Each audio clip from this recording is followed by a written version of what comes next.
Welcome to Tanvi Cooking. Hi friends, welcome back to my channel. இன்றைக்கி நம்ம என்ன பார்க்க போகிறோம்னா பன்னீர் பட்டர் மசாலாங்க. அவ்வளோ அருமையாக இருக்கும். சப்பாத்திக்கு, ரொட்டிக்கு, நான் எல்லாமே சூப்பராக இருக்கும். வாங்க அது எப்படி செய்யலான்னு பார்க்கலாம் வாங்க. இப்போது 2 டேபிள் ஸ்பூன் நம்ம எண்ணெய் சேர்த்துக்கலாங்க. சேர்த்துட்டு 2 பிரிஞ்சி இலை, 2 ஏலக்காய்,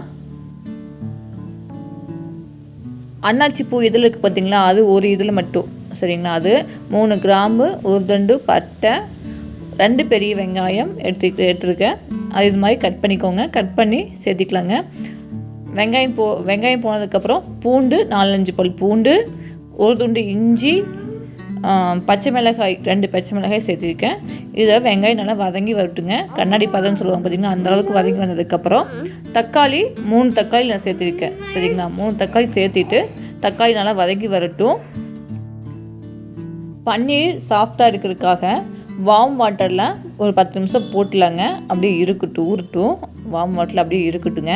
இப்போ பாருங்கள், தக்காளி நல்லா வதங்கி வந்துருச்சு. இந்தளவுக்கு தக்காளி வதங்கி வந்ததுக்கப்புறம் கொத்தமல்லி தண்டு இருக்குது பார்த்திங்களா, அந்த தண்டு சேர்த்திக்கோங்க.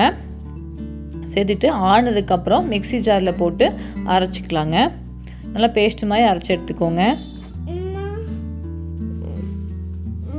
பாருங்கள், இந்தளவுக்கு ஃபைன் பேஸ்ட்டாக அரைச்சி எடுத்தாச்சு. இப்போ நம்ம கிரேவி ரெடி பண்ணிக்கலாங்க. கிரேவி தாளிச்சு விட்டுக்கலாம். 2 கியூப் பட்டர் நம்ம சேர்த்திருக்கிறேன். நீங்கள் வீட்டில் இருக்கிற மாதிரி இருந்துச்சுன்னா 2 ஸ்பூன் சேர்த்திக்கோங்க பட்டரு. அன்சால்ட்டு பட்டர் சேர்த்திக்கோங்க. சேர்த்திட்டு அந்த நம்ம அரைச்சி வச்ச பேஸ்ட்டு உள்ளே சேர்த்திக்கலாங்க.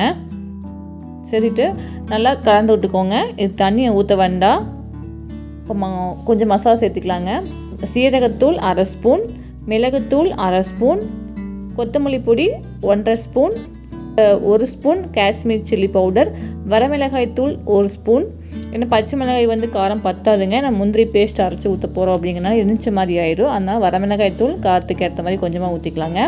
சேர்த்துட்டு ஒரு 2 நிமிஷம் அப்படியே வதங்கிட்டுங்க. அந்த பச்சை வாசம் போனதுக்கப்புறமா கொஞ்சமாக அந்த மிக்ஸி ஜாருக்கு பார்த்திங்கன்னா அந்த தண்ணியை அலசி ஊற்றிக்கலாம். 2 நிமிஷம் அப்படியே இருக்கட்டுங்க. ரொம்ப தண்ணியாட்ட வேண்டாம். அந்த பச்சை வாசனை போனதுக்கப்புறங்க போகட்டும். நம்ம மூடி வச்சுக்கலாம். ஒரு 10 முந்திரியை சுடுதண்ணியில் ஊற வச்சுருக்கேன். கொஞ்சமாக பால் ஊற்றி பேஸ்ட் மாதிரி நல்லா அரைச்சி எடுத்து வந்துக்கலாங்க. ஃப்ரெஷ் க்ரீம் இருந்தால் சேர்த்திக்கோங்க. முந்திரி மட்டும் அரைச்சி ஊற்றிக்கோங்க. ஃப்ரெஷ் க்ரீம் இல்லாதவங்க பாலும் முந்திரியும் அரைச்சி சேர்த்திக்கலாங்க. கொஞ்சமாக உப்பு சேர்த்திக்கலாம். சேர்த்துட்டு இப்போ அரைச்சி வச்ச முந்திரி பேஸ்ட்டு உள்ளே சேர்த்திக்கலாங்க.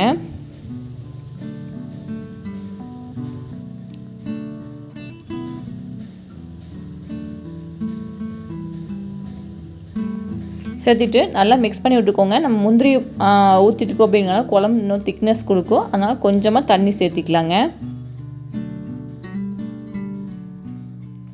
மூடி வச்சுக்கலாம். அந்த முந்திரி பச்சை வாசனைலாம் போகட்டும். இப்போ பாருங்கள், கிரேவி எந்தளவுக்கு இந்தளவுக்கு திக்காக இருக்குது.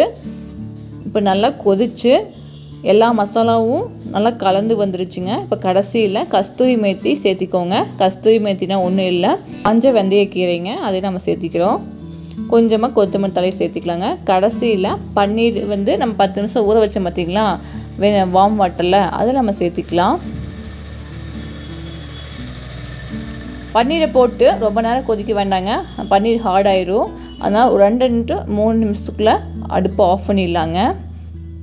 அப்படியே இருக்கட்டும். 2 நிமிஷம் அப்படியே மூடி வச்சுக்கலாம். இப்போ 2 நிமிஷத்துக்கு அப்புறம் குழம்பு நல்லா திக்காகி வந்துருச்சுங்க. இப்போ பாருங்கள், கிரேவி இந்த அளவுக்கு திக்காக இருக்குது. இப்போ போதுங்க. இந்த அளவுக்கு கிரேவி திக்கானாலே போதும். அடுப்பு ஆஃப் பண்ணிடலாங்க. இப்போ பாருங்கள், குழம்பு கிரேவி எந்த அளவுக்கு இருக்குது அப்படின்னு இந்த கன்சிஸ்டன்சியில் இருக்குங்க. பார்க்குறக்கே கலர்ஃபுல்லாக நல்லா இருக்குல்லங்க. ஃப்ரெஷ் க்ரீம் இருந்தால் சேர்த்திக்கோங்க. ஃப்ரெஷ் க்ரீம் இல்லாதவங்க முந்திரியும் பாலும் அரைச்சி சேர்த்துனா குழம்பு அவ்வளோ டேஸ்ட் திக்னஸ் கொடுக்கும். கடைசியில் 2 கியூப் பட்டர் நம்ம சேர்த்திக்கலாங்க. இந்த பன்னீர் கிரேவி ரொட்டி, நான், சப்பாத்திக்கு அவ்வளோ அருமையாக இருக்கும். செஞ்சு பாருங்கள். செஞ்சு பார்த்து கமெண்ட்டில் சொல்லுங்கள். உங்களுக்கு இந்த வீடியோ பிடிச்சிருக்குன்னு நினைக்கிறேன். அடுத்த வீடியோவில் வேறு ரெசிபியோட பார்க்கலாங்க.